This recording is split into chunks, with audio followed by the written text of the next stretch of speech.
अरे हमारे जगन्नाथ जी ऐसे बच्चों की तरह क्यों रो रहे हैं? आइए देखते हैं इस कथा में। पुरी समुद्र की लहरों की तरह शांत और उसी शांति में बसी एक ऐसी कथा जिसे आज भी जगन्नाथ मंदिर के सेवक आंखों में नमी और स्वर में श्रद्धा के साथ सुनाते हैं।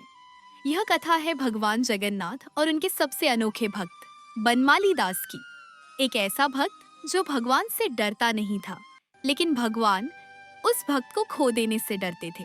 पुरी के श्री मंदिर से थोड़ी दूर एक छोटी सी गली में एक साधारण सा घर था। उस घर में रहता था बनमाली दास। न कोई बड़ा पंडित, न कोई विद्वान ब्राह्मण, न ही मंदिर का पुजारी। वह तो बस भगवान जगन्नाथ का सेवक था। लेकिन उसका सेवक होना भी अजीब था।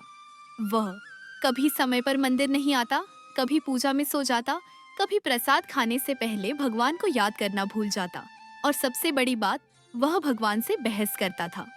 हाँ, वह भगवान जगन्नाथ से बात करता था जैसे किसी पुराने दोस्त से। कभी कहता, आज देर हो गई, माफ करना कन्हैया।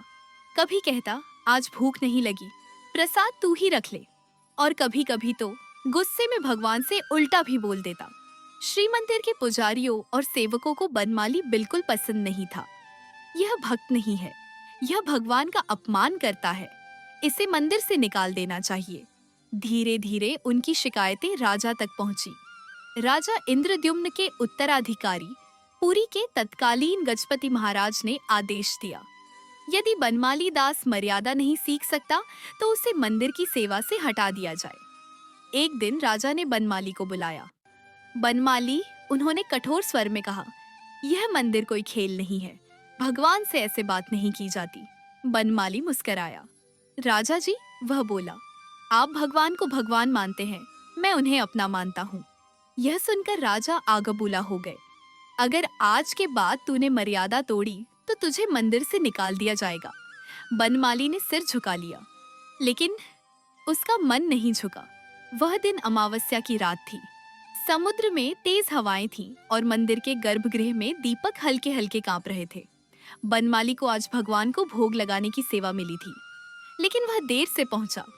जब पहुंचा तो देखा, भोग पहले ही लग चुका था। भगवान जगन्नाथ, बलभद्र और सुभद्रा सजे हुए थे। बनमाली का चेहरा उतर गया। अरे कन्हैया, उसने धीरे से कहा, आज तो तूने बिना मेरा इंतजार किए ही खा लिया। मंदिर में सन्नाटा था।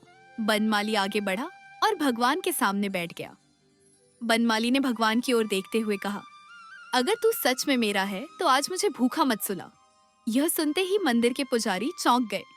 यह क्या कह रहा है? भगवान को चुनौती? राजा ने क्रोध में कहा, बस आज के बाद यह आदमी मंदिर में नहीं आएगा। उन्होंने तुरंत राजा को संदेश भेजा। आदेश आया, बनमाली को मंदिर से निकाल दिया जाए। अगली सुबह बनमाली को मंदिर के द्वार पर रोक दिया गया। आज से तुम्हारा प्रवेश वर्जित है। बनमाली चुपचाप खड़ा रहा। उसकी आंखें मंदिर के शिखर को देख रही थीं। ठीक है, उसने शांत स्वर में कहा, अगर तूने मुझे निकाल दिया है तो मैं भी चला जाता हूँ कन्हैया। और वह पुरी छोड़कर जंगल की ओर चल पड़ा। उसी रात श्री मंदिर में कुछ अजीब हुआ। भगवान जगन्नाथ स्वप्न में राजा के सामने आए। उनके हाथ में छड़ी, लकड़ी की छड़ी थी और आंखों में भयंकर क्रोध। तुमने मेरे भक्त को निकाला, तुमने मेरे अपने को अपमानित किया। राजा कांपने लगा। यदि वह वापस नहीं आया तो मैं स्वयं उसे लेने जाऊंगा। उधर जंगल में बनमाली दास एक पेड़ के नीचे बैठा रो रहा था। कन्हैया, अगर मेरी गलती थी तो तूने सजा क्यों नहीं दी खुद? अचानक उसे लगा कोई उसके पीछे आ रहा है। वह मुड़ा और जो उसने देखा, उसके प्राण निकल गए। भगवान जगन्नाथ स्वयं छड़ी हाथ में लिए उसकी ओर दौड़ रहे थे। रुक जा बनमाली, भगवान गरजे। बनमाली डर गया। वह दौड़ने लगा, भगवान उसके पीछे। जंगल, पगडंडी, पत्थर, दोनों भागते रहे। आखिरकार बनमाली गिर पड़ा। उसने हाथ जोड़ दिए। मारो मत कन्हैया, मुझसे गलती हो गई। भगवान रुके। उनकी आंखों में आंसू थे। गलती मेरी थी बनमाली, मैंने तुझे खोने दिया। उन्होंने छड़ी नीचे रख दी। भगवान ने बनमाली को उठाया। तू मंदिर नहीं आएगा, मैं तेरे साथ चलूंगा। और कहा जाता है, श्री मंदिर में भगवान ने भोग नहीं लिया जब तक बनमाली उपस्थित न हो। राजा ने स्वयं बनमाली को वापस बुलाया। राजा ने उसके चरण छुए। आज भी पुरी में कहा जाता है, भगवान मर्यादा नहीं देखते, भगवान प्रेम देखते हैं। जो उन्हें अपना मान ले, उसके पीछे भगवान छड़ी लेकर भी दौड़ पड़ते हैं। तो जब भी आपको लगे कि आप भगवान के लायक नहीं हैं, याद रखिए, भगवान आपके लायक नहीं बनाते, वह आपको अपना बना लेते हैं। जय जगन्नाथ।